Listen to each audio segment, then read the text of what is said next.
soon unveil new healthcare plans. Jackie Ibanez shows us how their plans differ. The latest Republican healthcare effort is not a repeal of the Affordable Care Act, but a change in the way ACA funding is used. States could use federal block grants to implement their own healthcare plans as they see fit, potentially getting rid of the individual mandate. Senate Majority Leader Mitch McConnell says it's a work in progress, so nothing has been finalized. I think the way forward, at least as of today, is not clear, but those discussions are underway, and we'll see where they go. Democrats are blasting the idea of a loose, undefined model for states.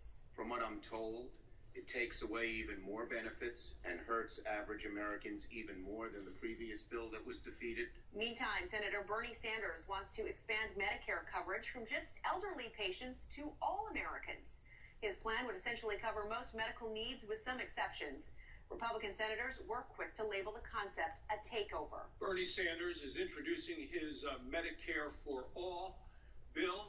It seems that this complete government takeover of health care is becoming the litmus test for the liberal left. Health and Human Services Secretary Tom Price has his own reservations about any plan that is not patient-centric. The problem with a single-payer system is that the individual, the entity making the decisions about what kind of health care you receive or whether you receive health care is the federal government. It's not clear if either proposal has the backing of their respective parties' leadership.